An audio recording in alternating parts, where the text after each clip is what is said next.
Esto es ¿Qué clase de profes?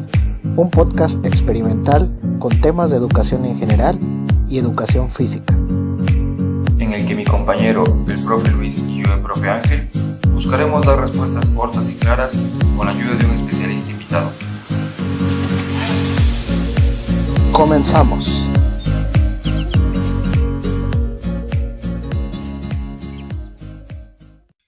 ¿Qué tal, Luis? Muy buenas noches. ¿Cómo te encuentras en este día, un día después del Día Internacional del Educador Físico? ¿Cómo estás, amigo? Yo pensé que ibas a decir un día después de mañana y dije, esa película está muy grave. Pero sí, fíjate, estamos grabando un día después del Educador Físico, el 8 de octubre. Yo decía, no es tan reconocido ese día y casi no se conoce, ¿verdad? Pero a veces incluso hasta se tiene duda de cuál es el día entre algunos educadores físicos.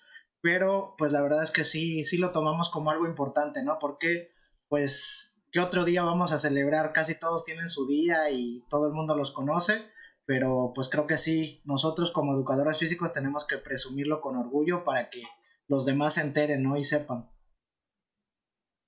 Fíjate que yo hacía trampa en el jardín donde estaba el año pasado, la vez pasada, anteriormente, ponía yo mi cartel de la semana de educación física y marcaba yo en grandote y ponía yo 8 de octubre, Día del Educador Físico, para que los papás vieran y me llevaran regalo. O sea que tú aplicabas Y como la de Facebook, que ponías, ya mañana es mi cumpleaños, o ya faltan solo 5 ándale, días para mi cumpleaños, sí la aplicabas. ándale, esa misma aplicaba yo y sí me funcionó. 2 años que lo hice, me llevaron bonitos regalos, playeras, perfumes, de todo, y pues este año ya no la pude aplicar. Pero pues hubieras puesto tu tarjeta, se aceptan depósitos, tu dirección, se aceptan envíos. Me daban ganas, pero no se pudo. Pero bueno, cuéntanos, ¿qué procede? Bueno, fíjate, el día de hoy agradecemos a Play Circus Plaza Valle por patrocinar este episodio. Play Circus es un centro de entretenimiento para toda la familia. Los mejores videojuegos para chicos y no tan chicos están ahí. ¿Cómo Órale, ves a muchas nuestro gracias. patrocinador? Muchas gracias a Play Circus, pero ¿a qué se debe el patrocinio orizabeño? Bueno, fíjate, aparte del patrocinio orizabeño, es porque nuestro episodio del día de hoy va enfocado a los juegos, pero pues abocado a Orizaba, a esa ciudad de las aguas alegres. Pues tenemos una gran invitada el día de hoy. Me da gusto presentar a la licenciada en Educación Física María de los Ángeles Vázquez Osorio, quien actualmente tiene 36 años al servicio del magisterio y de la niñez veracruzana, y cumpliendo desde hace 4 años la función de asesor técnico pedagógico en la inspección número 12 en Cosamaloapan, una colega y maestra nuestra en la normal donde Ángel y yo estudiamos en ESEFO. Bienvenida, maestra, un gusto tenerla. Hola, ¿qué tal? Buenas noches, chicos. Pues para mí siempre serán chicos, aunque hoy ya son mis colegas. Es un gusto alternar ya, ahora de tú a tú con ustedes. Los conocí a lo mejor no directamente como su maestra en materias, pero los conocía ya muy de cerca y he seguido sus experiencias profesionales y me siento muy orgullosa de que haya profesores como ustedes. Usted le hablaba muy coloquial a los profes que habían sido sus alumnos y que le pedía que no, que tenía que ser con respeto porque ellos ya eran licenciados, ya no eran chicos. Sí, ya que me estás diciendo ya lo ubico. En una parte entendía yo eso, porque pues los debo de tratar como profesionales.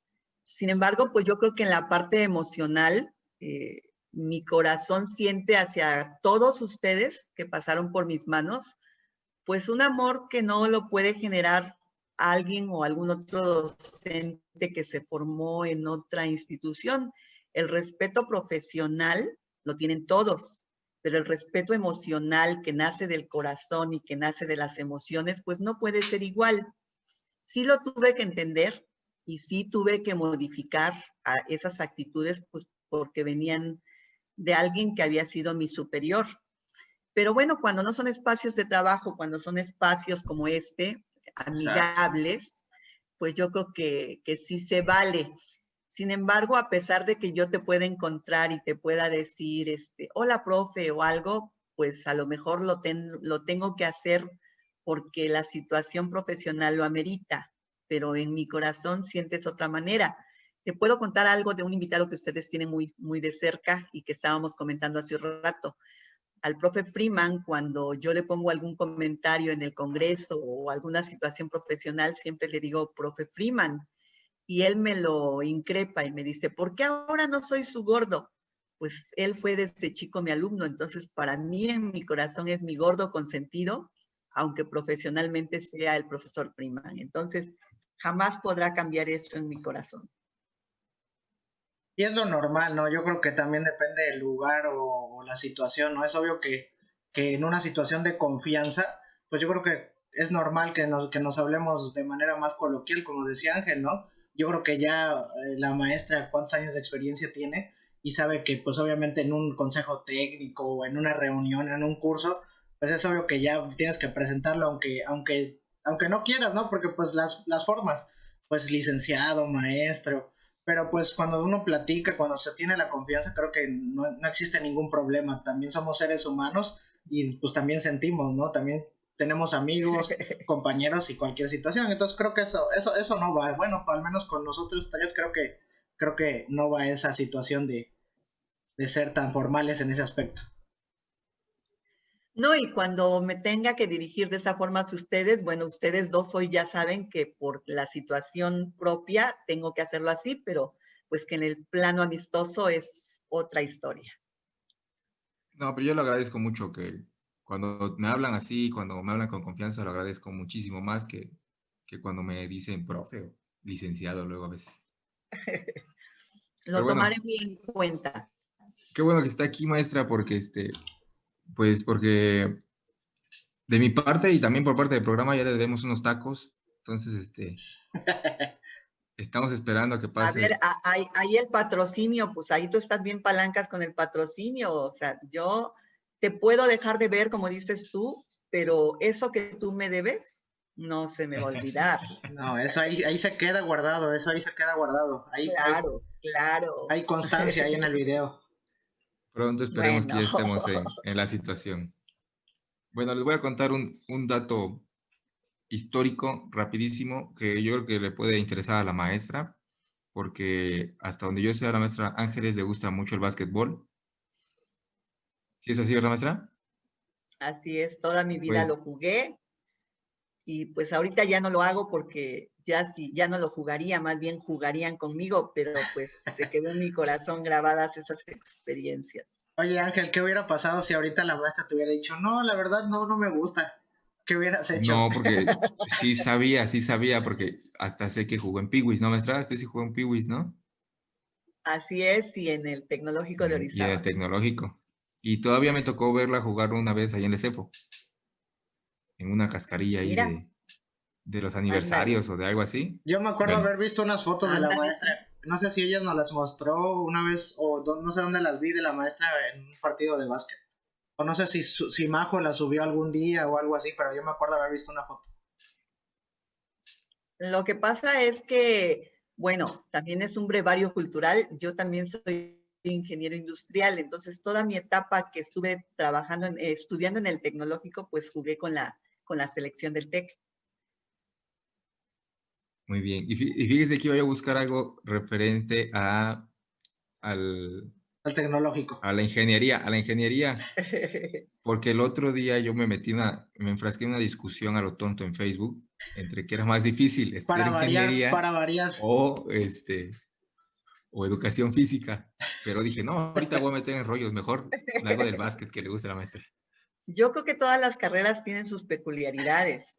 Si tú te vas a la parte del conocimiento puro, pues sí, creo que la ingeniería tiene un poquito más, pero también esta carrera tiene sus bemoles y tiene sus cosas que pusieron a varios en 3 y 2. A lo mejor a ustedes no, porque fueron niños inteligentes y cumplidos, pero a muchos otros sí. Pero es que maestro, usted no conoce a Ángel peleando en Facebook por cualquier cosa. Si alguien dice rojo, él dice no, el negro es mejor. Si alguien dice blanco, el azul es mejor. No, ese Ángel puro pelear en las redes sociales. Estaré pendiente de él. Ya no lo hago, ya mejor me peleo en Twitter nada más para no estar. evidenciando mi perfil. Pero ahí les va.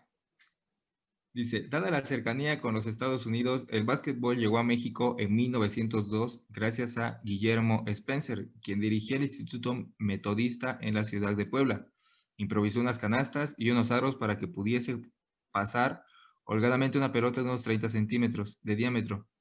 Este mismo organismo protagonizó el primer encuentro deportivo no oficial en el mismo año. 3 años después, en el marco de los festejos de la conmemoración del 5 de mayo, se abrieron las puertas al primer partido profesional, que también fue la primera exhibición pública de este deporte en nuestro país.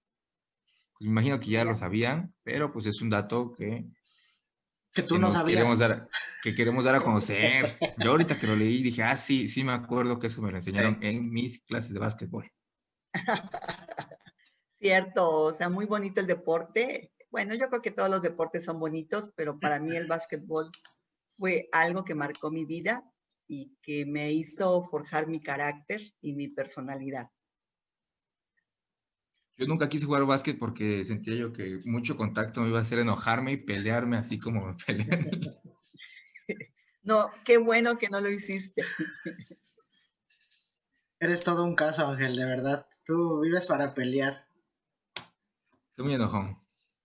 Es eso. Oye, pero por ahí sé que hay dos chiquititos que te supercontrolan. Ahí sí, aunque no quiera, o se aplica o se aplica. Fíjense que es más mi niña. Con mi niño como que no la llevo bien. Sacó mi carácter y nos enojamos así mucho, chocamos mucho y 2, 3 minutitos estamos bien, pero después ya como que nos chocamos de estar juntos él y yo. Mira Y con mi nomás. niña no. Pero ya después iremos aprendiendo a convivir. Acuérdate que hay que autorregular las emociones. Sí, sí, Lo sí. que pasa es que como los dos se enojan, o sea, no es que el niño se enoje, sino que Ángel también se enoja y ahí ya valió todo. Se dejan de hablar todo el día. Te creo. Bueno, ahora vamos a pasar a la parte un poquito más seria, pero tampoco tanto, ¿eh? A la parte seria de nuestro episodio. ¿Por qué decidimos realizar este episodio? Bueno, dentro de la educación física se habla mucho del juego y hemos platicado de la importancia que tiene para los educandos y para nosotros como maestros también, ¿no? Pero hoy queremos hablar de cómo se estructura un juego y también de cuándo queremos implementar alguno pero no tenemos las condiciones esperadas para realizarlo y lo tenemos que adaptar. Así que el día de hoy vamos a ver la estructura del juego y pues obviamente es algo que debemos de saber todos porque pues es la principal herramienta de todo educador físico, ¿o no, maestra Ángeles? Claro. Fíjate que el juego es así como que nuestra arma principal. Cuando dicen solo salen a jugar a la clase de educación física, que es común y típico que lo comenten, efectivamente salen a jugar, pero lo que no conocen es que nuestro juego siempre lleva una intención pedagógica y que si tú nos remontamos un poquito a la historia, los animalitos juegan por naturaleza, nadie les enseña a jugar. Entonces, si el ser humano en ese marco de convivencia siempre está jugando, pues el educador físico toma ese juego como una estrategia pedagógica muy importante en el niño y nosotros enseñamos a los niños a través del juego. Tenemos algunas otras estrategias más, pero como bien lo dijiste, el juego es una de las más fuertes y la que nos da mejores resultados. Y bueno, porque a qué niño no le gusta jugar, díganmelo ustedes, juguetones.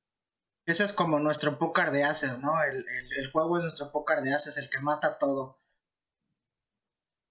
Así es. Sin embargo, bueno, tú bien lo dijiste, tenemos que mostrar los beneficios y las aportaciones que del juego para que pues entiendan por qué nosotros jugamos y cuáles son nuestras intenciones con esta estrategia. Sí, así es. Ahora, el juego, como decía Luis, está pues conformado por diferentes elementos. Y en este momento vamos a hablar de los elementos estructurales, pero antes de hablar de elementos estructurales del juego, yo quisiera mencionar qué es un elemento estructural en general, ¿no? Como para aterrizarlo antes, ¿no?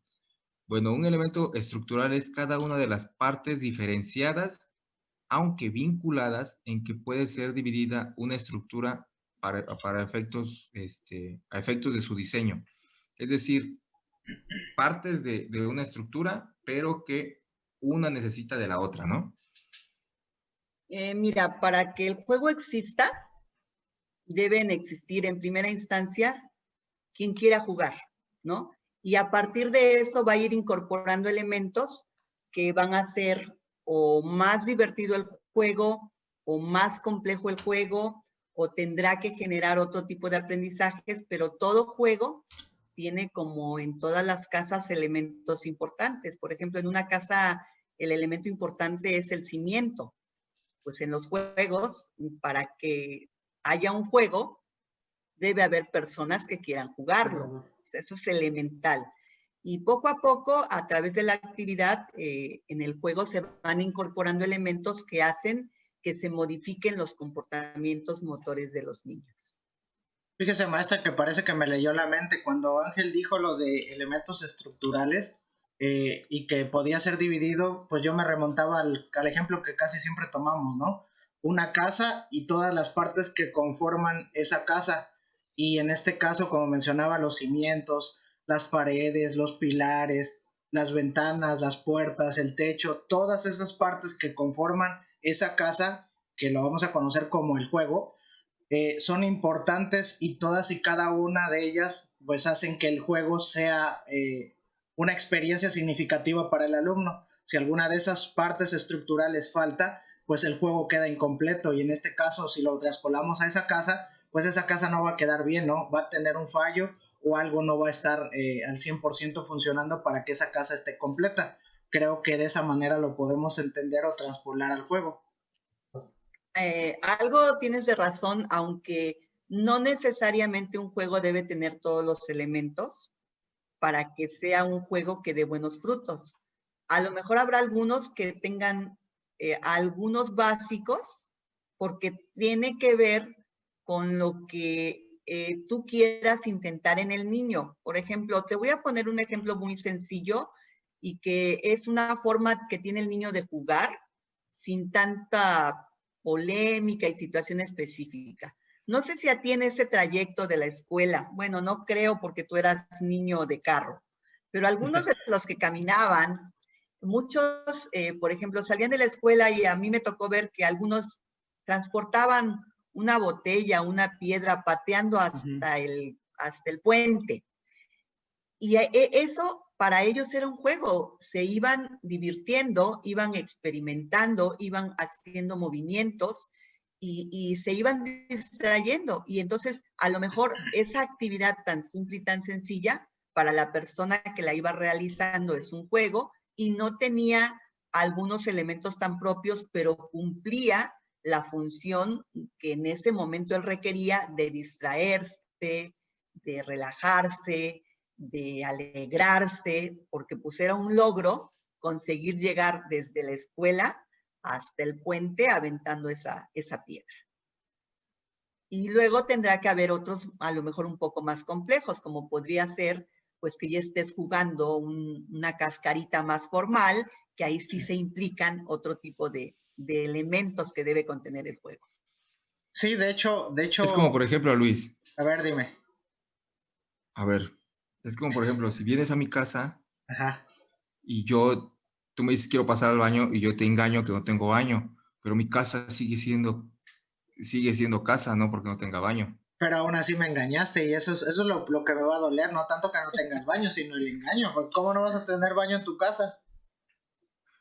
Bueno, pero yo te digo, no tengo baño y vete a hacer allá a otro lado ya. Oye, pero casa. fíjate que apenas platicaba esto que mencionaba la maestra con mis alumnos en la asesoría, porque la semana pasada, dentro de las clases de Aprende en Casa de TV de secundaria, tocaron el tema de los juegos tradicionales. Y nos hablaba de los juegos tradicionales, que la característica principal, aparte de que son de alguna región o de algún país en específico, es que en primera puede que no requieran ningún material, o que el material sea de fácil acceso, incluso que lo podamos encontrar en la naturaleza.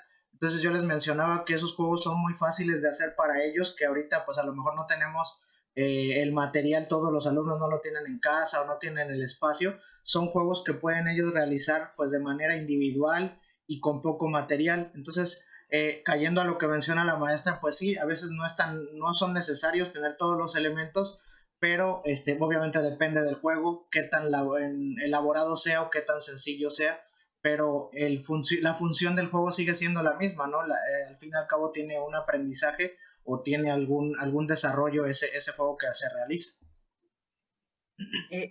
Tienes mucha razón. El juego puede tener 3, 4 elementos básicos, pero si cumple la función o la intención para lo que tú lo quieres, no necesariamente necesita tener todos. Ahora, si tú quieres buscar retos más complejos, más elaborados, y tú quieres diseñar un juego en el cual considere todos, pues bueno, vas educando al niño, pero bueno, es importante reconocer que los juegos deben tener una función y que si cumplen con esa función, tengan 3, tengan 4, tengan 5, tengan 7 elementos, está cumpliendo la función. Lo que sí, como nosotros como docentes, es importante que los conozcamos, todos esos elementos, porque en esa situación de cómo los movilizamos, es como nosotros podemos generar en los niños diferentes desempeños motores. Pero bueno, eso ya lo debe de reconocer el especialista. El niño juega por sí solo y ni siquiera sabe que hay elementos en el juego. Sí, exacto, y de hecho, bueno, abordando esta situación de los elementos estructurales, ahora sí ya enfocados al juego, debemos de entender que estos elementos estructurales del juego son los aspectos en que puede incidir un especialista en educación física para la construcción, adaptación o codificación del juego. Al mismo tiempo son aspectos que será preciso analizar junto con las características de los estudiantes para planificar una actividad dirigida a ellos. Como lo mencionaba usted, maestra, el que debe de conocerlos pues es el especialista, ¿no? Para aplicarlo de manera adecuada. El alumno al fin y al cabo pues va a jugar y no va a entender, y a lo mejor no es que no entienda, sino no va a tomar en cuenta eso, sino al final lo que le interesa es el objetivo del juego o la diversión que le genera ese juego en ese momento. Pero uno como educador físico sí es importante que lo conozca y que lo sepa aplicar. Así es, así es. Aunque te voy a decir que ahorita en este momento de la educación a distancia, sí nos ha dado la oportunidad de que los niños y los padres se vayan enterando y vayan entendiendo mucha lógica de nuestra didáctica en cómo impartir las clases. Y entonces, aunque sea de una manera sencilla, sí debemos explicarle al padre cuáles son estos, cómo los puede ir cambiando, qué puede hacer, o si no, ustedes en ese reporte de evidencias ahí se van dando cuenta cómo cada padre de familia va contextualizando el juego, moviendo esos elementos, aunque él no lo sepa, pero mueve los elementos en función de su contexto y cómo puede adaptar el juego en su casa. Fíjese que con eso que dice, el otro día yo estaba, puse un juego de que tenían que jugar con un bastón de una escoba, ¿no? Y yo puse en la planeación que les mandé a los papás que tenían que jugar con el bastón de la escoba, con un bastón, perdón. Y una mamá me escribió y me dijo, profe, ¿con qué bastón? Le digo, es que ahí explico que es un palo de escoba, pero que al momento de volverse parte de nuestro juego, ya se vuelve un implemento, ya no le podemos decir palo de escoba, le tenemos que decir bastón. Ah, mire, muchas gracias, dice, yo no sabía que cambiaban los nombres para las clases. Digo, sí, porque ya tiene un sentido pedagógico, señor. Pero yo ahí a lo mejor la regué porque pues yo tenía que haber puesto pues tal cual para que el señor la entendiera, ¿no? Pero pues yo estaba metido en lo mío y lo puse como yo lo entendía. Ya me imagino a la señora que le había quitado el bastón al abuelito y ya lo estaba utilizando para tu juego, Ángel. No, yo ya me imagino a Ángel peleando con la señora. Hablando de enojos y de peleas de Ángel, sí. Hablando de enojos y discusiones. O pensando, ¿cómo comprende usted querer gastar en un bastón, señora, si la situación ahorita no está para que compren eso? A lo mejor hasta te mandaba una foto. Profe, fíjate que, está bien. Fíjate que eso es algo que debemos tomar muy en cuenta hoy en esta educación a distancia. Debemos ser claros y precisos en nuestras indicaciones, porque debemos recordar que hoy es el padre de familia el que interpreta lo que queremos que sus hijos hagan. Entonces, sí, hay veces es algo que a nosotros nos cuesta trabajo explicarlo claro y preciso con los niños, ¿no? Y sobre todo a través de un video o en tan poco tiempo, pero debemos aprender. Así es. Bueno, hace rato decía usted, contó 3, 4, 7 elementos del juego, pero quiero decir cuántos elementos son. Según nuestra investigación muy detallada, son 11 elementos. ¿Estamos en lo correcto, maestra? ¿11 elementos? Así es, así es. Mira, en su libro, el autor Vicente Navarro Adelantado, él edita un libro que se llama El afán de jugar y que está destinado todo ese libro a lo que es el juego motor, un libro muy bonito, muy enriquecedor. Él habla de que efectivamente para que haya juego, el juego tiene 3 partes importantes de su desarrollo. Debe haber sujetos que participan, se contextualiza en algún lugar y sirve precisamente para esa relación o esa convivencia social que se da entre los niños.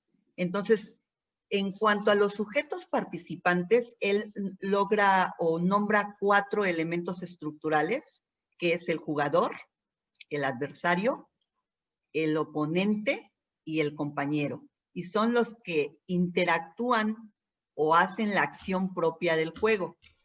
En cuanto al ámbito contextual, él dice que debe haber un tiempo, se tiene que delimitar un espacio, tiene que haber una meta, puede darse el juego a través de un móvil, de un implemento o de un artefacto.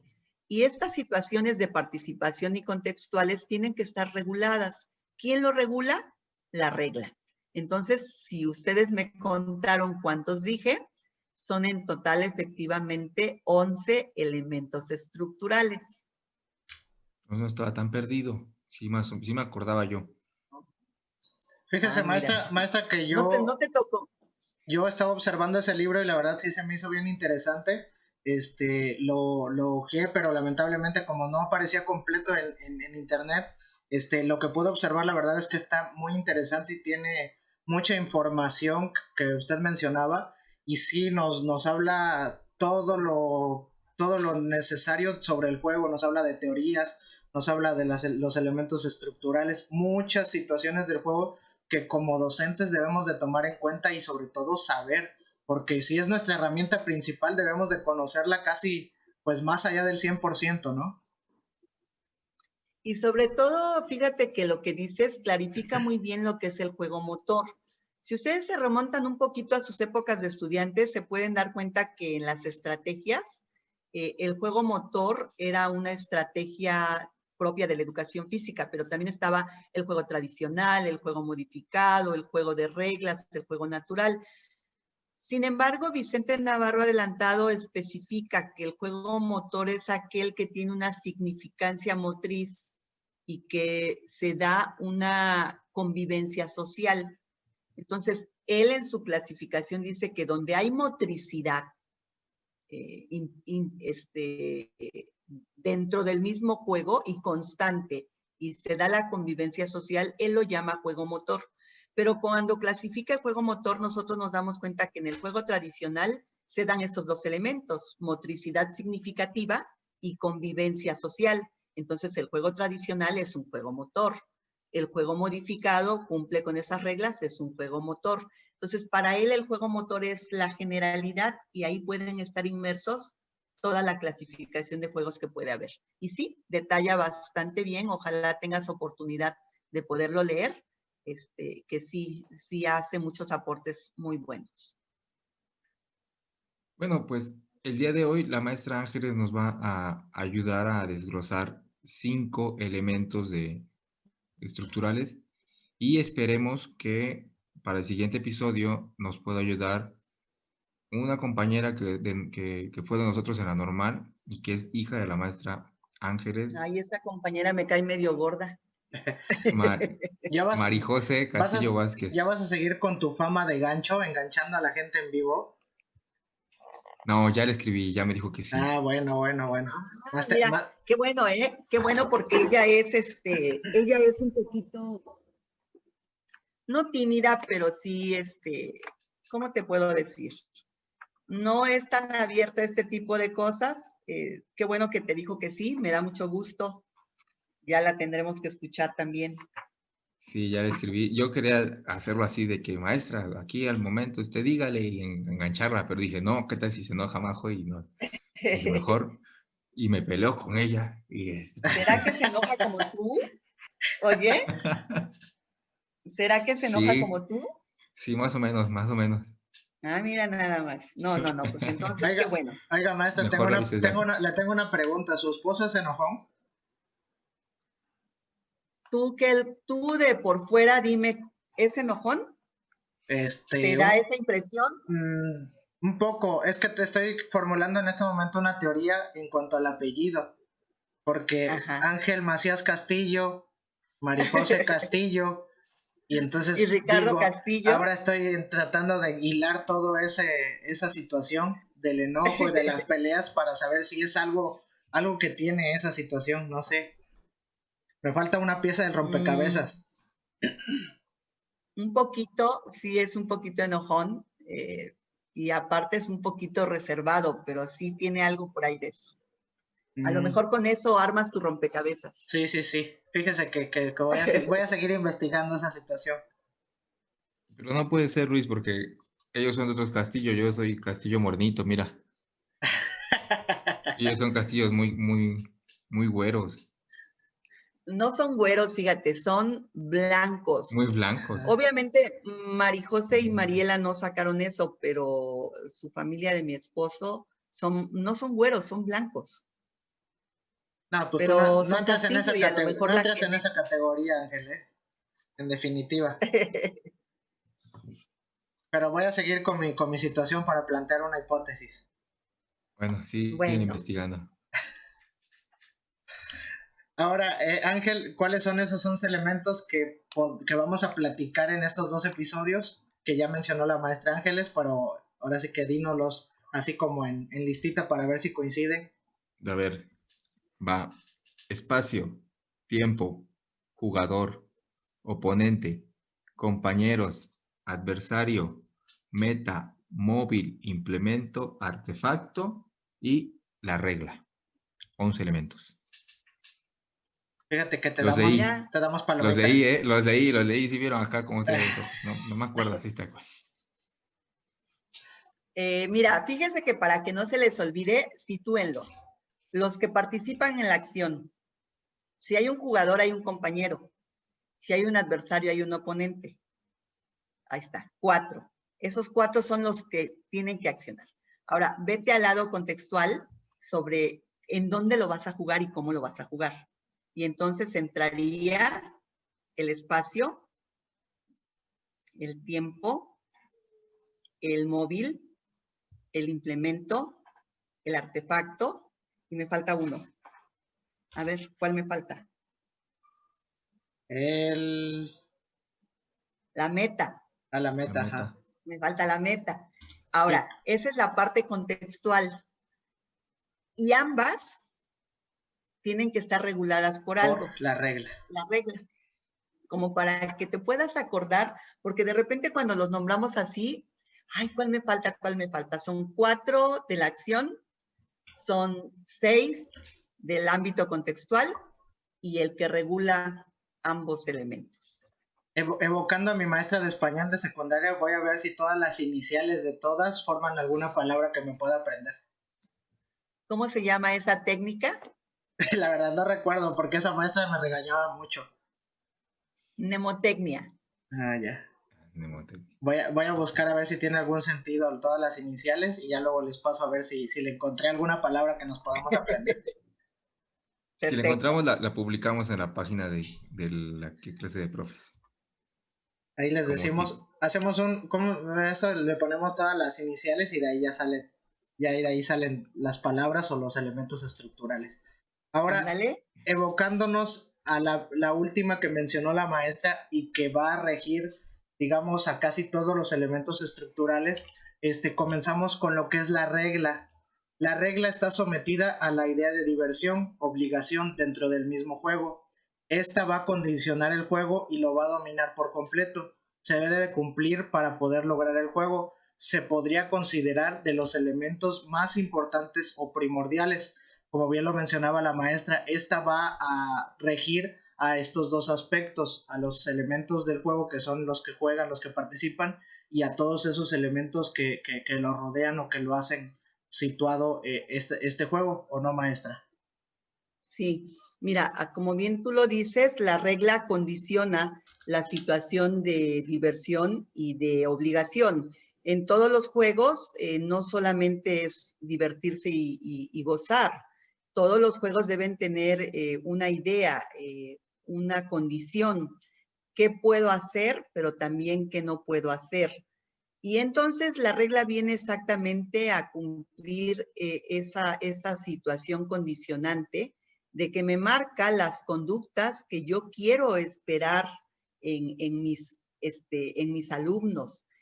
Marca también la lógica que debe tener el juego, que no todo es jugar por jugar. Imagínate que en el fútbol no existieran reglas. De por sí es un nivel de contacto, en un juego de contacto. Entonces, si la regla no existiera, habría muchas agresiones y muchas situaciones. Y si tenemos jugadores como Ángel, habría todavía un poquito más. Exactamente, si con reglas se pelearía, imagínese sin ellos, maestra. ¿Verdad? Entonces, es importante que si yo quiero la regla, obviamente hay juegos que las reglas ya van implícitas. Se dan por entendidas. Se dan por entendidas o ya están en el mismo juego. Pero hay otras que yo las puedo ir aplicando o modificando en función de lo que yo quiero o entiendo o quiero lograr en los niños. Te pongo un ejemplo. Si mi intención pedagógica en el juego es que interactúen todos los niños, y yo pongo un ejemplo con la actividad de pase 10, y veo que solamente se la pasan entre 2 o 3 niños, yo pongo una regla adicional, paro el juego y digo, a ver, una regla nueva. Para que cuenten los 10 pases, debe de tocar la pelota todos los compañeros. Y entonces voy modificando yo las reglas en función de lo que yo espero lograr, o el desempeño conductual que quiero de los niños, o el desempeño motor que pretendo en ellos. A lo mejor también en cuanto a las reglas me van a ir diciendo y me va a hacer entendiendo si el niño las va aprendiendo, porque si el niño no las conoce, no puede haber una situación lúdica placentera, porque entonces caeríamos a que los niños se pelean o los niños hacen otras cosas. Antes que todo, el niño debe conocer las reglas del juego. ¿Vamos a jugar? Sí, pero vamos a jugar de esta manera. Sí, a mí como usted decía, me llamaba también mucho la atención lo de diversión, obligación, porque a veces creemos que cuando estamos teniendo que pues cumplir con algo, es algo aburrido ya, ¿no? O sea, si tengo que cumplir con estas condiciones, me voy a aburrir, pero entonces el juego te hace que cumplas con las condiciones para que puedas divertirte. Si tú cumples con esto, te vas a divertir, ¿no? Que es algo bien Claro. interesante, ¿no? Claro, y ahí es en donde el niño aprende lo enseñamos a ir regulando sus conductas a través de las reglas. Y lo hacemos en un ambiente lúdico en el que a él le gusta, ¿sí? Es difícil. Mira, fíjate que, por ejemplo, ahorita en este momento, en estos momentos de pandemia, en el que no hay reguladores de conducta, yo quisiera que todos los papás pudieran entender esta situación de la lógica de los juegos y fueran trabajando con sus niños eso, para que el niño vaya entendiendo cómo a través del juego va aprendiendo a comportarse, a respetar y a regular sus emociones. La regla creo que es un elemento fundamental para que el juego prevalezca el ludismo que siempre debe de tener y que pueda proporcionar gozo, satisfacción, placer pero al mismo tiempo pueda proporcionar aprendizajes.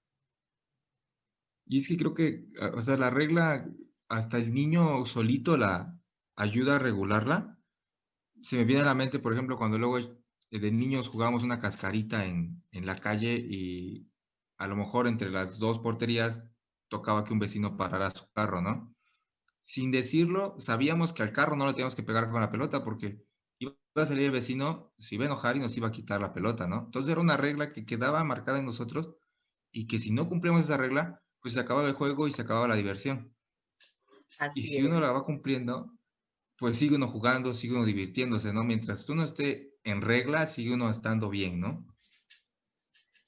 Claro. Y algo también muy importante es que, por ejemplo, si tú conoces las reglas, tú bien dices, uno sabía que este coche no se podía tocar. Entonces, ¿qué pueden hacer? Una, o mover el espacio donde estaban jugando, o hacer alguna situación en donde la pelota o el móvil no tocara el carro, porque cuando esto sucediera, el juego terminaba. Y hacer eso es pensar en una estrategia para que el balón no toque al coche. Entonces, ¿qué estás generando también en el niño? Pues su pensamiento estratégico, establecer estrategias de cómo jugar para que el juego no termine y él pueda seguir gozando. Ahora, como lo mencionaba maestra, en cuanto a lo de la regla, nosotros antes hemos platicado mucho y creo que podemos coincidir en que obviamente el alumno aprende más o aprende de mejor manera y aprende más emocionado cuando juega.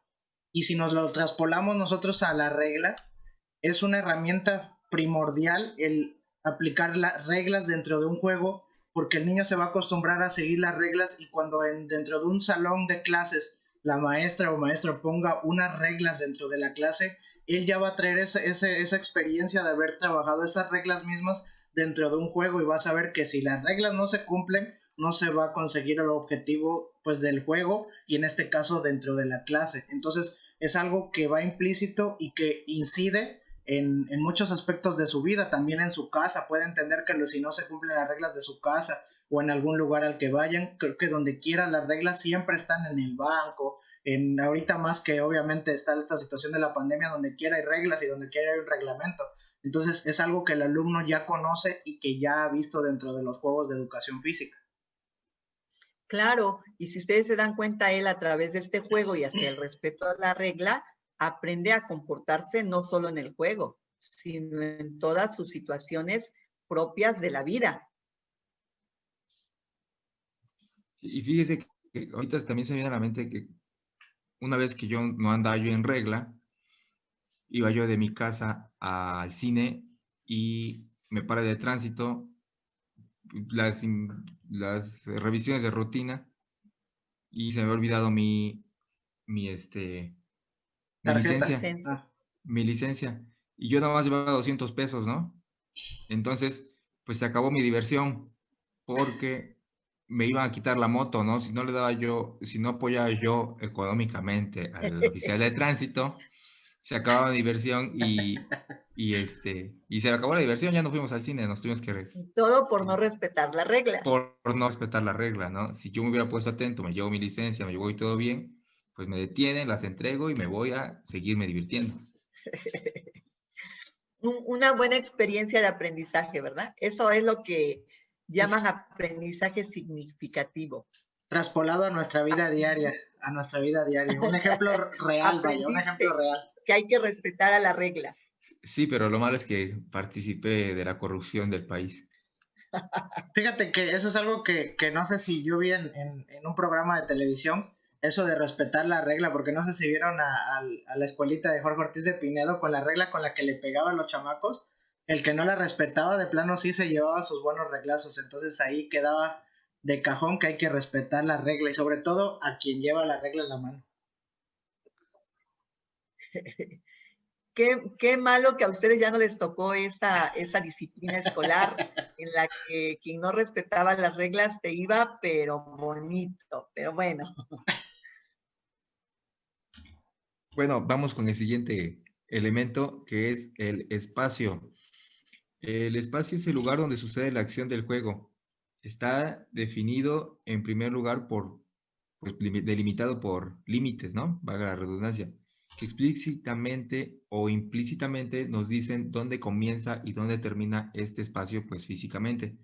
Pero podríamos decir que no solo es un espacio físico, sino es donde el niño y niñas se expresan completamente, ¿no? El niño ya ubica que en esa área de juego es donde puede expresarse bien y que en otras áreas, aunque no sean de juego, aunque vaya, así marcado tal cual. Cuando el niño llega a la cancha, el niño se transforma y se expresa diferente. Pasando una línea, el niño ubica que ya está en la cancha de educación física y que ya puede ser él y ya puede empezar a divertirse. Sí, Ángel, eso en cuanto a cuando llega a la cancha, pero por ejemplo, cuando el niño juega libremente, porque también se da, ellos no saben qué son los elementos, pero los manejan. Cuando el niño en el recreo salía y jugaba, lo primero que decía es, ¿dónde vamos a jugar? ¿Sí? Entonces, él estaba delimitando sin saber que el espacio es un elemento estructural, limitando exactamente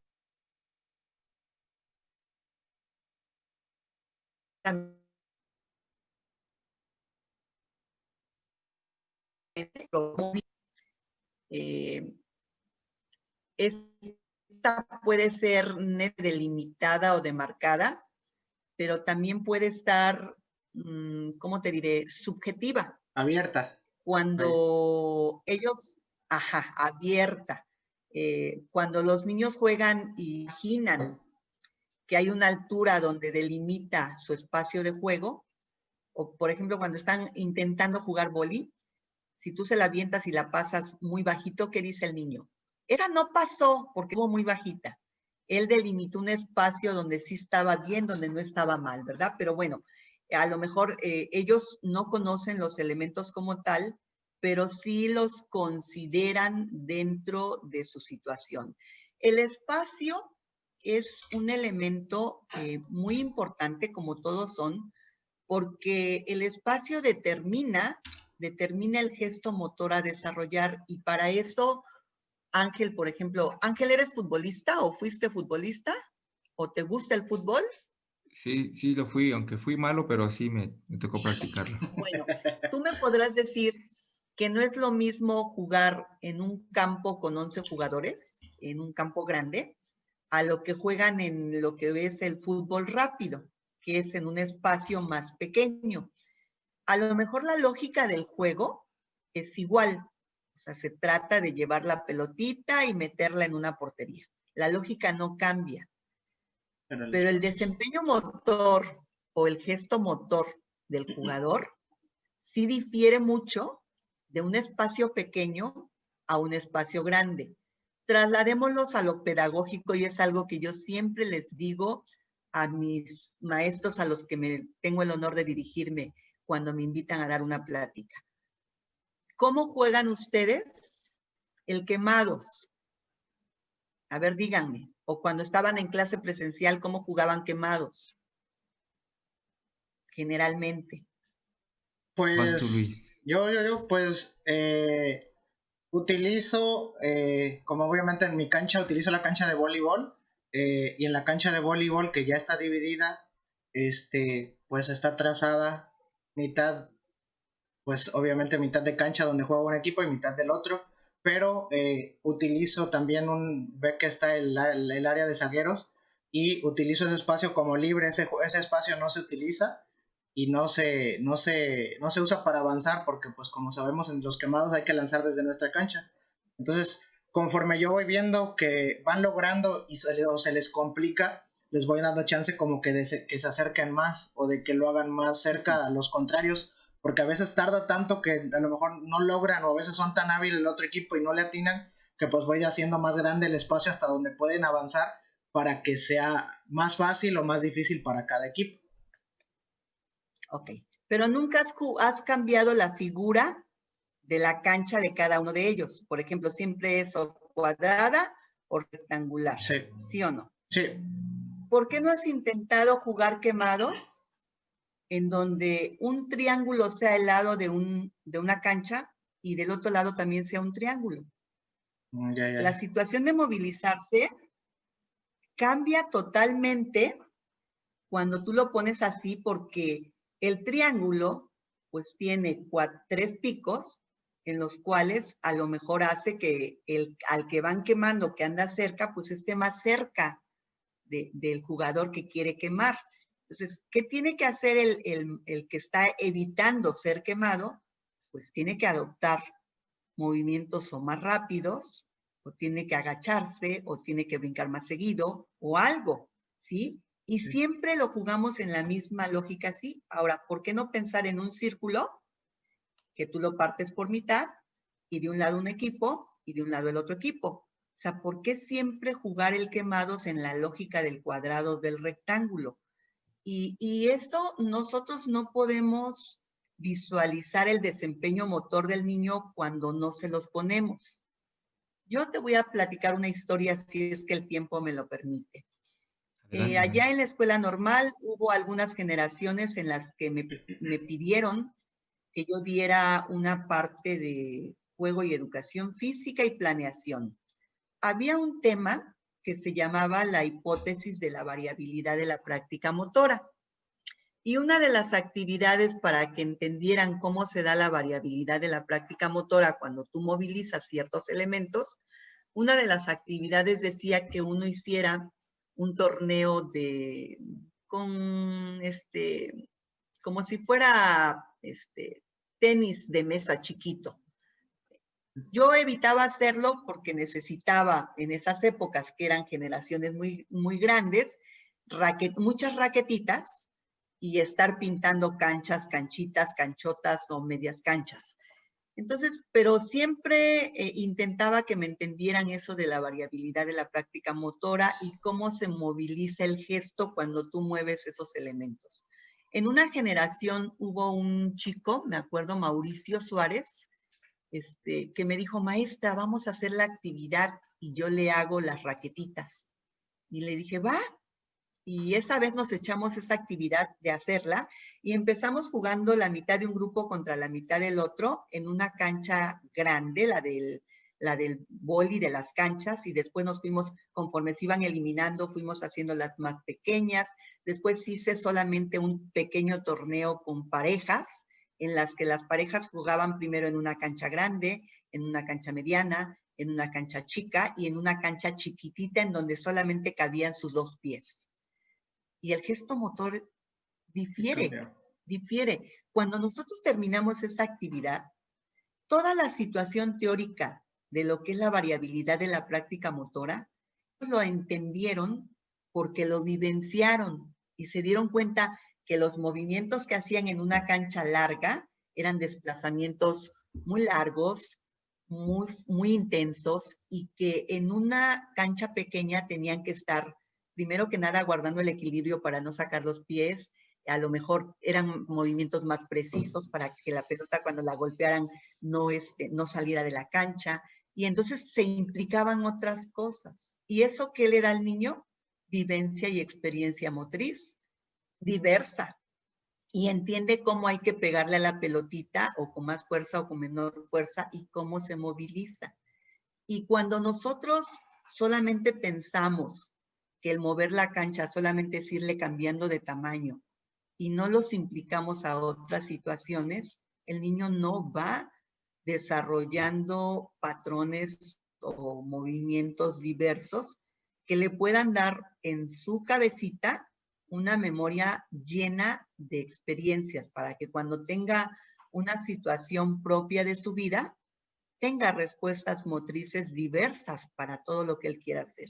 Y créeme que en esa ocasión, creo que esa generación entendió súper bien el tema de la variabilidad de la práctica, porque vio cómo movilizando el espacio, el gesto motor cambiaba. Y solamente movimos un elemento estructural, porque seguimos jugando con la misma raquetita y con la misma pelotita. Lo único que movilizamos fue el espacio.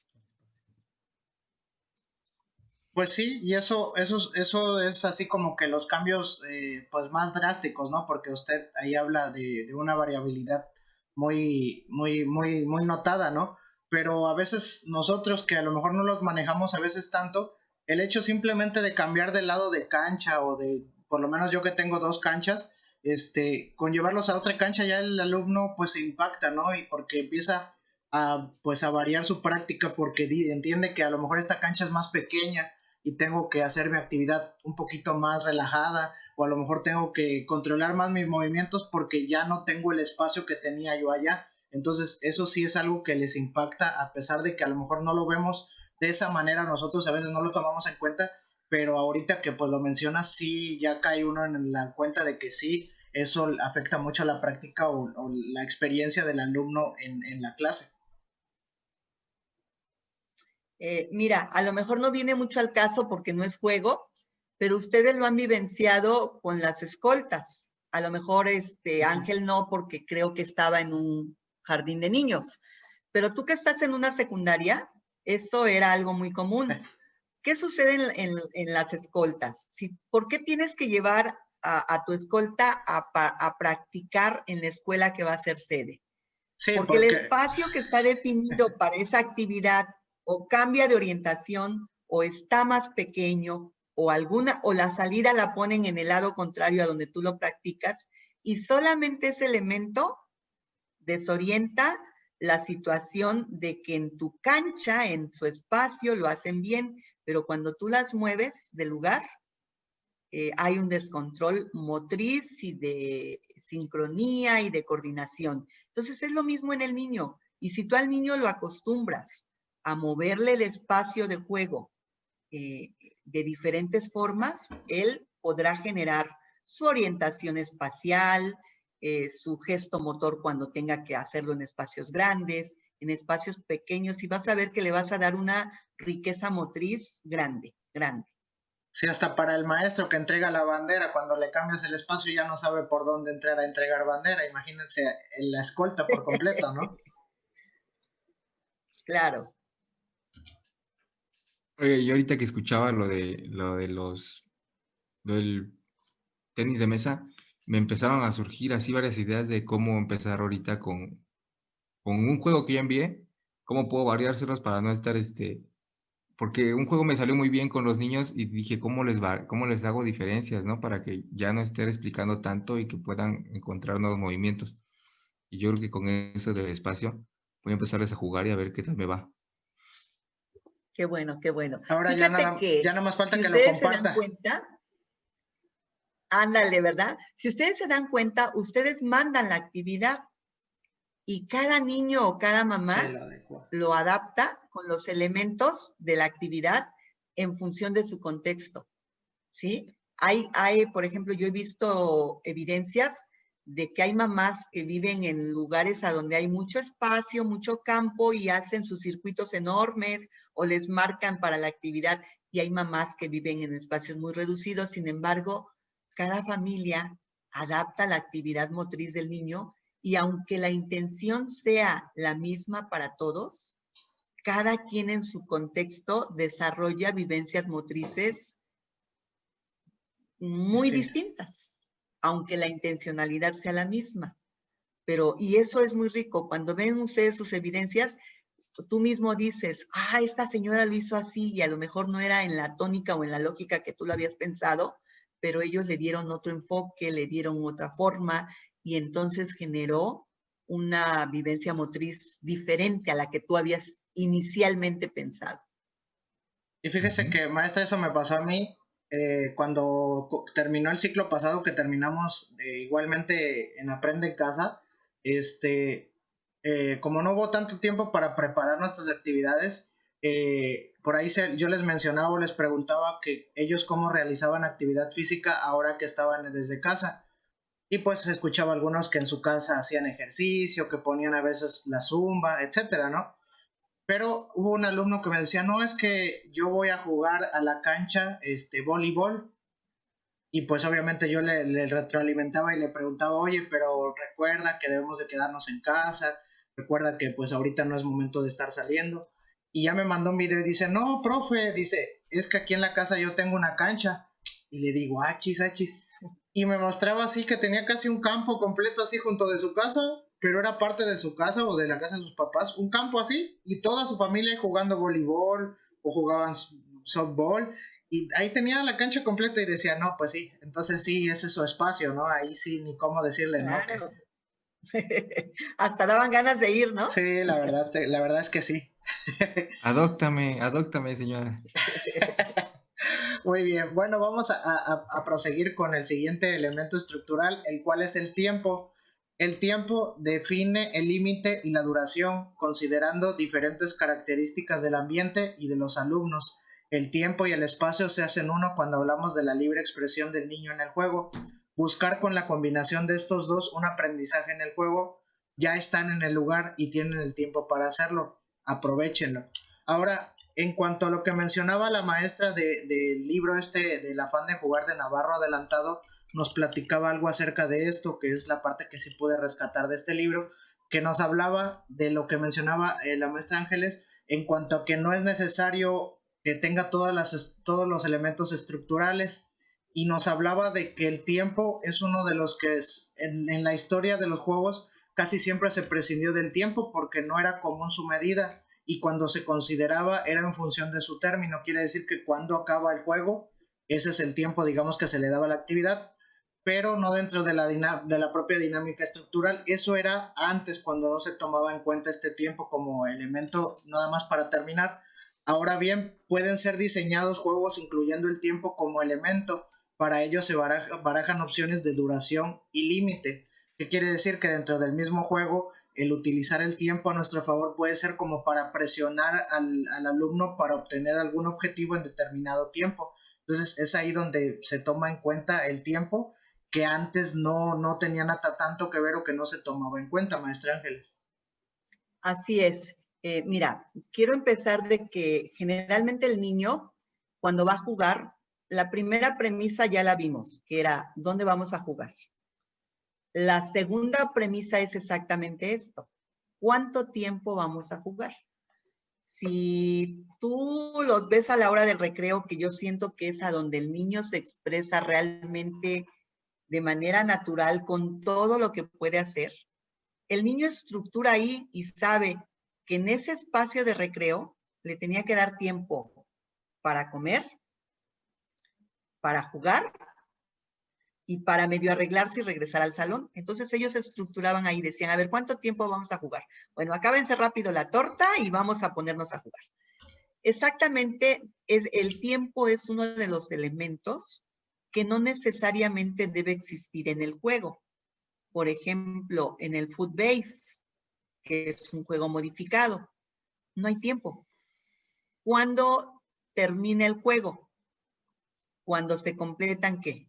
Algunas entradas, o en el boli, por ejemplo, también, o en el bolitoalla, tampoco hay tiempo. Sin embargo, lo que tú dijiste, que cuando yo quiero que se den otro tipo de situaciones en los niños, es muy común que cuando están haciendo alguna actividad, aunque sea una forma jugada, que también es otra forma de jugar, yo, maestro, les digo, ok, estamos en ceros y voy a dar 1 minuto y va a ganar el que logre esto. La situación emocional del niño cambia. La situación motriz del niño también la modifica, porque en ese minuto, si yo les digo, en 1 minuto el juego termina, ellos en ese minuto hacen el esfuerzo adicional para intentar ganar la actividad, ¿sí o no? Y entonces el comportamiento motor se modifica a como estaba normalmente cuando no existía el tiempo. O cuando vemos que el juego no avanza y que puede perder el interés, por ejemplo en el bolitoalla, que no hay tantos, y entonces uno dice, como no hay tantos o no se hace algo, vamos a jugar 5 minutos y después jugará el otro equipo, y cuando acaben los 5 minutos, como vayan en el marcador, así pasa.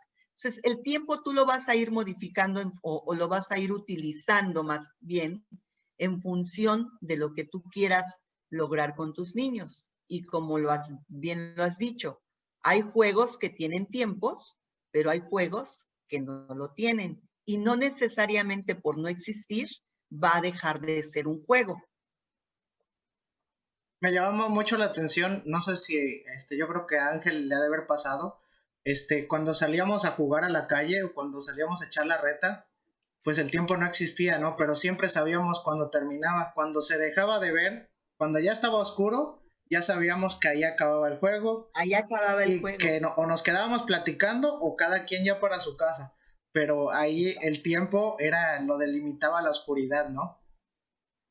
Así Y que es. pues ya para poder terminarlo tienes que decir gol gana, ¿no? Cuando todavía se alcanzaba a ver Ándale, poquitito. sí. O sea, ya sabías, ya me lo va a terminar, gol gana y Aunque ya. fueras 10-0, a ese era el gol gana. Sí. Y yo te puedo asegurar que a lo mejor el equipo que iba perdiendo, Sí. aunque fuera 10-0, su comportamiento motor en ese tiempo, desde que decían gol gana hasta el gol gana, o hasta que lo metían, podría darse con el equipo perdedor. ¿Por qué? Porque modificabas el ánimo, la Con emoción el tiempo. y el deseo en función de cómo movías el tiempo. Sí, y como bien lo mencionaba la maestra en cuanto a que hablaba del foot base, en cuanto a las entradas y al tiempo, pues obviamente nosotros tenemos un tiempo específico de clase, ¿no? Y ese también a nosotros nos limita esa situación. Y obviamente sabemos que pues antes de terminar una clase pues tenemos que dar una retroalimentación o una vuelta a la calma. Pero la verdad a veces el juego está tan bueno, a uno como maestro está tan bueno el juego que tú dices, el juego se acaba cuando dé el toque, cuando dé el toque, ahí se acaba el juego y vámonos, porque se pone tan buena esa situación que los alumnos quieren jugar y quieren que acabe el juego y que sigan jugando. Y a veces llega a suceder que a mí me ha tocado veces que pues yo obviamente siempre estoy al pendiente del reloj para ver la hora, pero a veces que de plano pues le pierdo al reloj y de repente suena y ahora sí, vámonos chamacos, porque van a su siguiente clase y órale, todos agarran su mochila y vámonos. Aunque por ahí hay una teoría que dice que el juego debe terminar en el punto más alto de interés del niño para dejarlo emocionado e interesado. Eso le iba a decir, que luego los vemos tan emocionados así y ya sabemos que ya va a terminar y se las cortas y ya te empieza, trampa, profe, trampa, se pasó, ya no dejó terminar. Pero pues los deja todos preocupados Pero los deja con ganas de querer interesados, jugar nuevo. expectantes. Oye, pero el Por ejemplo, problema... el juego debe causar incertidumbre, ¿sí? El principio de la incertidumbre. Y si tú se lo cortas en el momento más interesante, a tu siguiente clase van a llegar con todo. Oye, el problema es que mis alumnos pueden pasar hora y media o 2 horas y de plano nunca se les baja la emoción, siguen emocionados como desde el principio del juego. Si por ellos fuera, pues no dejarían de jugar todo el día.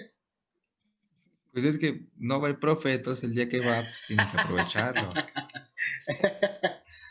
¿Te sabe algo o te habla solo al tanteo? Me quiere hacer enojar, pero yo no soy el de enojo de este podcast, yo no soy el que se pelea.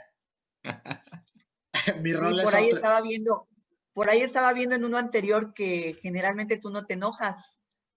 Y bueno, creo que eso fue genética de tu papi. A tu papi jamás también lo vi enojado. Oiga, hablando de ese tema, les voy a contar una anécdota que sale a relucir de esto. Cuando yo era pequeño, hablamos de cuando estaba en la primaria, un día no tuve clases y me fui a la escuela con mi papá, me llevó porque pues no tenía dónde quedarme yo. Y lo mismo que usted mencionaba, yo llegaba y las maestras obviamente contentas con la educación física y obviamente pues ya sabes que somos la alegría de las escuelas. Y me decían las maestras, oye, tu papá, dice, bien feliz, dice, no, si lo vieras todo el día contento. Y como los niños no tenemos nunca pelos en la lengua, pues obviamente yo le respondí, uy, deberían de verlo en la casa, allá todo el día anda enojado. Y ahí fue donde mi papá decía, oye, chamaco, ¿por qué andas diciendo eso? Y mi mamá dice, no, qué bueno que les dijiste, qué bueno que les dijiste. Pues yo jamás vi enojado a tu papá. Es raro, pero sí hay días en los que amanece de por sí ya enojado, ¿eh?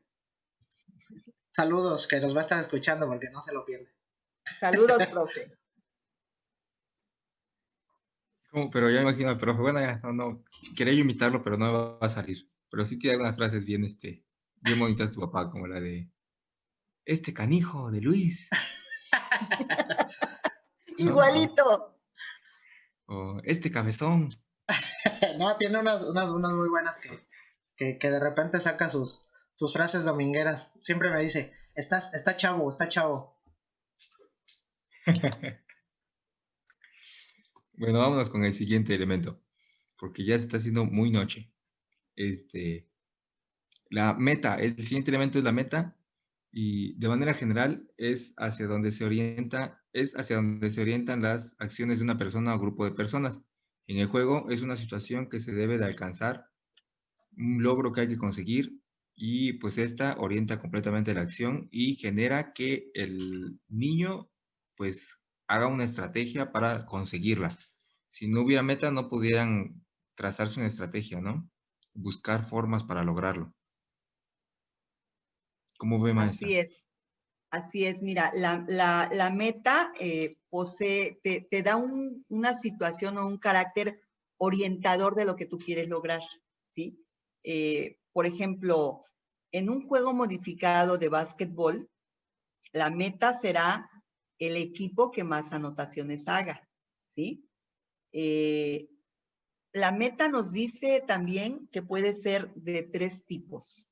Algunas que están demarcadas físicamente, están delimitadas en el mismo espacio, como es esta, ¿no? De que tienes que llegar a un lugar determinado y tienes que encestar la pelota para poder lograr la meta, ¿sí? Hay otras que son determinadas conceptualmente. Por ejemplo, las que son determinadas conceptualmente es cuando cuando juegas con los pañuelos atrás y la meta ¿cuál es? Que le quites a tu compañero el pañuelo de atrás. A lo mejor como el niño anda corriendo en todas partes, no es una situación que digas la meta está ubicada en tal espacio, sino que la tratas siempre anda deambulando, pues por decir algo. Y las metas delimitadas física y conceptualmente son aquellas en las que puedes mezclar ambas posibilidades. Y sí, efectivamente, tú pones la meta en cada juego. Algunas ya sabemos cómo son, pero algunas otras no necesariamente. Por ejemplo, tú puedes decir, cuando a ti no se te caiga la pelota en 5 veces y la golpes con la mano, la meta del niño es primero lograr 5. Pero si tú quieres conseguir en él otro tipo de desempeño motor, entonces le dices, ahora no solo la vas a aventar, sino que la vas a aventar, vas a girar y la vas a cachar. Entonces, la meta te va determinando el comportamiento que también quieres lograr en él y el desempeño motor que quieres ver reflejado en él. Fíjese que a mí me llama mucho la atención un deporte alternativo que es el Ultimate, donde dentro de las reglas la meta es pues que el mejor jugador es el que más respeta las reglas, algo así, el que menos, aunque no hagas tantos puntos, pero que respetes más las reglas, ¿no? Y esa meta se me hace muy interesante como que, porque te cambia la tónica de que estamos acostumbrados a que siempre tenemos que ir hacia sumar, sumar, sumar, sumar. Pero en esta Y aquí situación, el más fuerte es el mejor, ajá, ¿no? Y aquí no. sí, aquí no, porque aquí Porque tiene un valor actitudinal más que otra cosa, ¿no? También creo que eso te puede regular a que te acostumbres a que la meta no es siempre el que llega primero, sino que la meta es Sin el que sabe llegar, maestra. el que sabe llegar y sabe respetar las condiciones del juego. Y entonces en esa situación puede haber varios ganadores y no es necesariamente el que llegó primero. A lo mejor sí, ha de ser un juego que propuso la Suprema Corte de Justicia o algo así para que respetaran las reglas y para que aprendieran esa situación, ¿no? ¿Será? Bueno, no, sin pero embargo, siempre llegar a la meta, hemos entendido que la meta es cuando tú ya tuviste éxito en la vida o en cualquier cosa, ¿no? Entonces, Sí. si tú aparte de eso le añades este plus del que nos hablaba Ángel, que no es solamente el que mejor desempeño tenga, porque entonces, ¿dónde quedan los niños que sus posibilidades de movimiento no son tan vastas o tan amplias como algunos otros que genéticamente o por lo que tú quieras pueden hacer más fácil las cosas? ¿Dónde queda el esfuerzo? Y creo que estás tocando, aunque sea el último elemento que a mí me toque platicar con ustedes, creo que estás tocando una parte que hoy en día se visualiza mucho.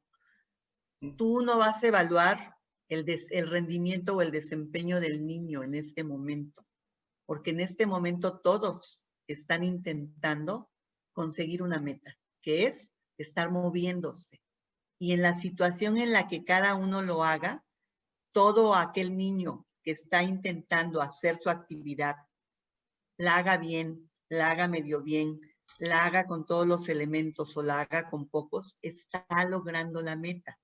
Y cuando nosotros valoramos esta situación, estamos valorando no el comportamiento motriz, sino estamos evaluando al ser, ¿sí? Que creo que es lo primordial. Un ser en valores, un ser que sepa de respeto, que sepa también de la situación de atreverse a hacer las cosas en esta época de pandemia.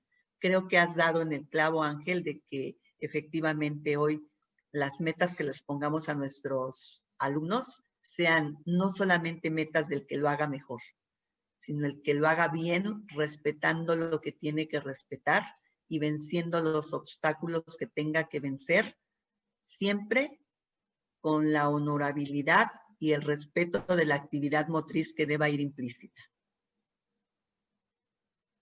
Sí, así es, y creo que también a veces, pues, la meta está puesta, pero no todos la van a alcanzar de la misma forma, con la misma estrategia. Uno le puede decir cómo y el otro no lo va a entender y lo va a buscar otra forma. Y creo que eso es lo interesante que tenemos que valorar, ¿no? Como decían, el esfuerzo que hacen, que se están atreviendo a hacerlo y ya es un gran paso, ¿no? El que estén pues luchando en contra de esta situación de ahorita y que lo que aprendan ahorita y logren, lo van a llevar para toda la vida, ¿no? Así es. Creo que en este momento la meta que ustedes deben tener en su ámbito formativo, con todas sus actividades, no es qué tanto logran los aprendizajes esperados los niños. Creo que eso es adicional. ¿Cuál es la meta de todo docente en educación física en este momento? Es que a través del juego, que a través de la actividad logre tener a niños socioemocionalmente equilibrados, que les dé espacio en donde puedan ellos emocionarse. El aprendizaje esperado ya es un plus.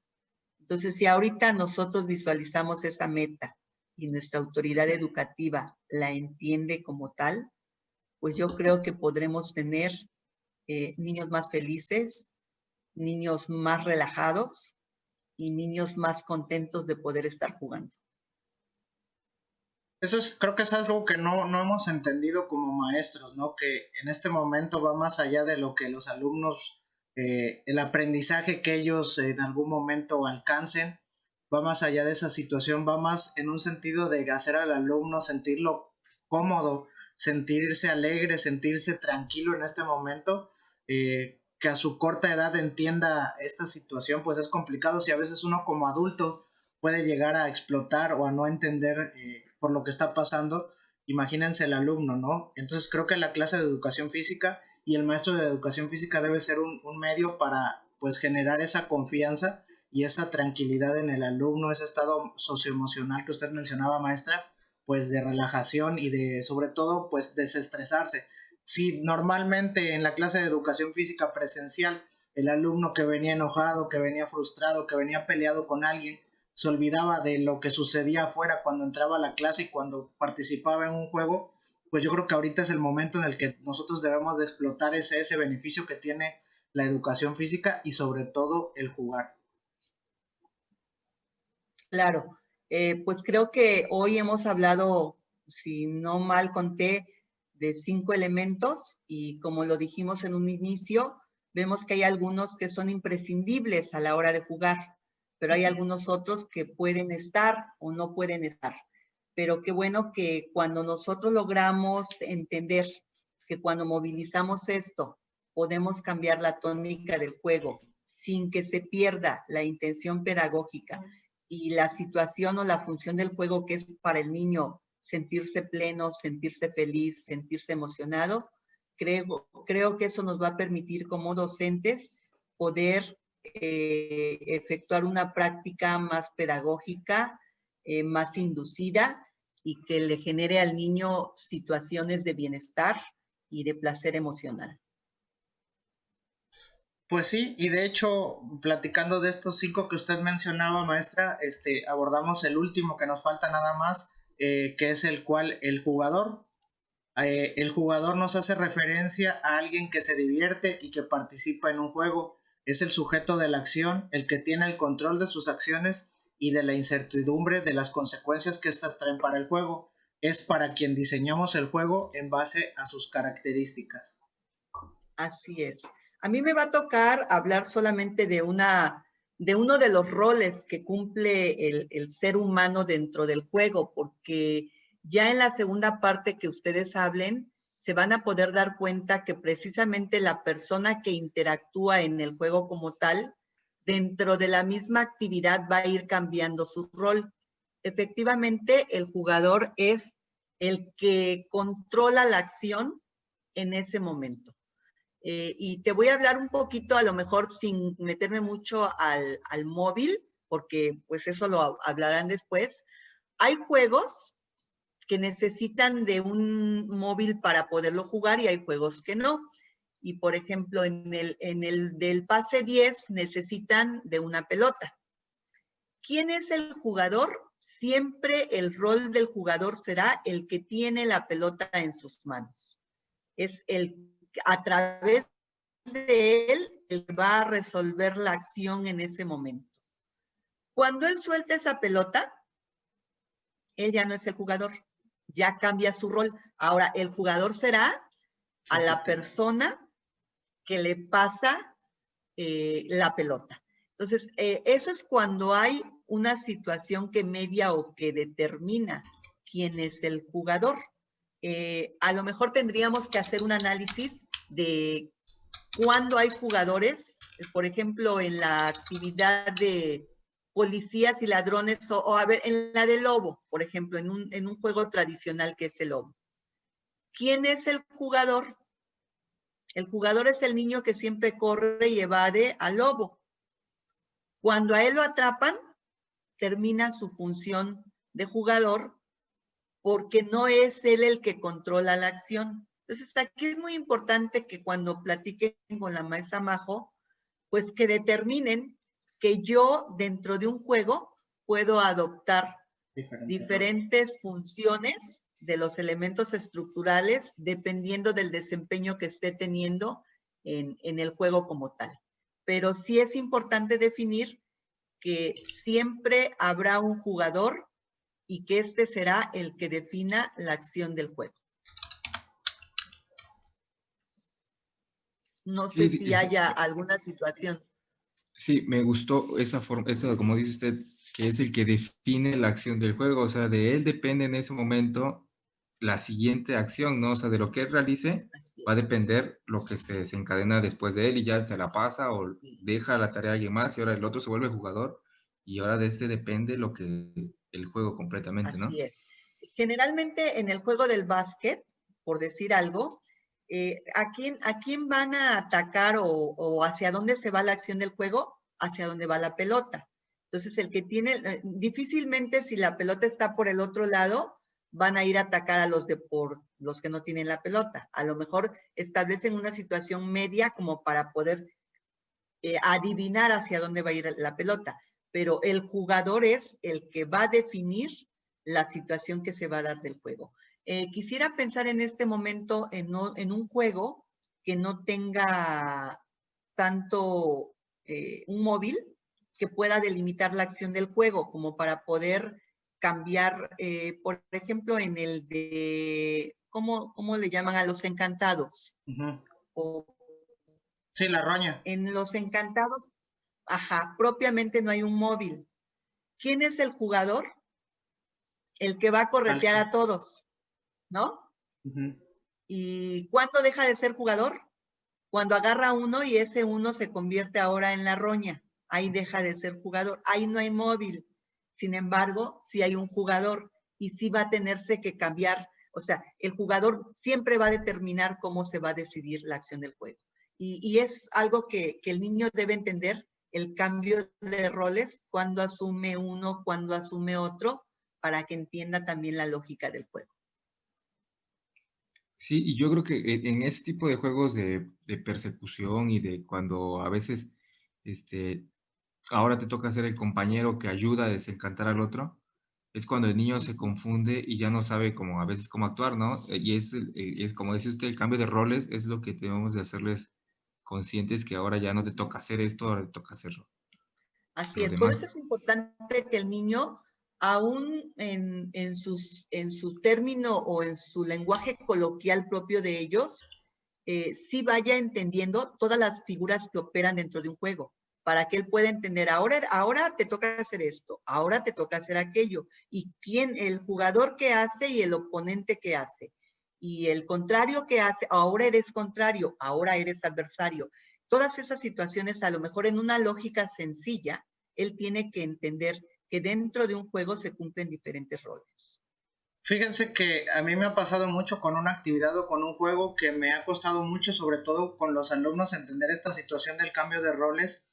No sé si recuerdan un juego que se llama Enganchados, que es con parejas y que todos tienen que estar una pareja enganchada de la otra y hay una pareja que está libre, que se persiguen y que si uno el que es perseguido llega y se engancha de una pareja, ahora se libera el otro y sale corriendo de nuevo para intentar. ¿Cómo me ha costado? Porque no entienden primero el que si ya te tocó, ahora tú tienes que perseguirlo y cuando llega y se engancha con alguien, ahora ya no sabes a quién perseguir y llega a suceder que el que va persiguiendo y ve que alguien se engancha, en ese momento se voltea y sale corriendo como si ahora lo tuvieran que perseguir a él. Entonces sucede esa situación de que no llegan a entender esa situación de cambio de roles y a pesar de que a veces se le explica con el ejemplo y mira, yo lo hago y mira, cuando pasa esto tienes que hacer esto, sí les cuesta entenderlo aún en el nivel secundario. Bueno, si hasta nosotros a veces nos cuesta entenderlo, en el nivel secundario también se da esa situación. Pero fíjate que revisando las guías en el nivel de secundaria, ahí es a donde más trabajan con los elementos estructurales del juego. Obviamente porque a lo mejor ya van hacia la iniciación deportiva y hacia el deporte escolar, y entonces lo deben entender mejor, pero hagan los elementos. Un poquito más que en el nivel de primaria. Sí, pero yo creo que es ahí el cómo fuiste trabajando todo esto, cómo fuiste conociendo juegos, te dieron oportunidades de cambiar de rol o siempre te tuvieron a lo mejor en una situación en donde tú eras siempre el mismo que tenías que ser, ¿no? A lo mejor hay niños que a veces en un juego siempre van a ser el que defiende, el que le toca defender y a la hora de atacar no sabe cómo atacar, cosas así, ¿no? Que luego Pero no te cambian la idea. Pero bueno, trabajen mucho en ello, porque si ustedes les preguntan a muchos de sus compañeros, yo les puedo asegurar que ustedes tuvieron que echarse como que una leída para ver cuáles eran los elementos estructurales del juego. Pero dentro de nuestra función o como parte de nuestro acervo, no es algo que lo tengamos entendido y que lo tengamos aprendido, pues todavía. Entonces, si dentro de nuestra función y dentro de nuestra formación no lo tenemos como un conocimiento vital, pues en el niño, en el estudiante, es un poco más difícil de entender. Sí. Qué bueno que hagan esto porque esto les está dando la pauta a que tengan que leer, a que tengan que informarse para que cuando ustedes interactúan con los invitados tengan forma de establecer un debate, una plática, y eso pues obviamente que va a fortalecer mucho la función de ustedes, porque entendiendo todo esto y los beneficios que proporciona el movilizar todos los elementos, hace rato Ángel lo decía, ya me dio otra idea de cómo poner una actividad y tendrá que verse fortalecido el trabajo que hacen ustedes. Sí, pues así es. Maestra, pues no sé si tenga algo más que decir. Ya usted nos fue dando las pautas para cerrar. Mira, primero que nada, pues sí, agradecerles el que hayan pensado en mí. Siempre es un gusto volver a trabajar a quienes conocí en su formación. Y por otro lado, pues felicitarlos. Yo hablaba con el profe Freeman, que muchos de mis compañeros que tienen vastos conocimientos, por el solo hecho de no ser osados, ahí están, y solo ellos saben que saben. Qué bueno que ustedes se avientan, se atreven a hacer cosas diferentes, porque segura estoy que van a triunfar más rápido en la vida que muchos otros, que nos cuesta un poco de trabajo decidirnos. Enhorabuena por lo que están haciendo, se sale un poquito del contexto formal, se hace una plática más amena, más no tan tensa, y de todas maneras surgen cosas muy bonitas. Los felicito a los dos, y qué bueno que esa amistad, aunque no se vean y aunque no te haya invitado a su boda, se siga fortaleciendo y genere espacios y experiencias profesionales que nos ayude a la educación física y a todos los que, como ustedes, nos gusta y nos apasiona la educación física. Enhorabuena por haber estado, fueron casi 2 horas, que no sentí mucho, y bueno, pues me voy muy contenta de haber interactuado con ustedes. Ya casi me sentía de que no me invitaban. No, pues muchas gracias a usted. Desde que iniciamos con esto, pusimos en la lista a quienes teníamos que invitar, y pues usted estaba ahí con Majo, y dijimos, pero tenemos que ir avanzando poco a poquito en los episodios para ir viendo cómo nos acomodamos y en cuál es en el que nos pueda apoyar pues mucho mejor. Y pues también esperamos que no sea la única vez que nos apoya, que después, conforme vaya avanzando, igual y llega falta darle una repensada. A lo mejor cuando ya nos escuche otro poquito más de gente, pues volver a hacer algo así para que ahora llegue a esas personas que en este momento pues no llegó. Claro, muchas gracias. Les deseo mucho éxito, que sigan teniendo a muchos invitados para que así se enriquezca todo lo que escuchamos, y que no todo sea chusco, que así como van combinando, porque también he escuchado algunos, no de todo, porque luego no me da tiempo de todo, pero digo, ha de estar muy chistoso, es para divertirnos, relajarnos, es para escuchar, y qué bueno que le han dado esa versatilidad a esto.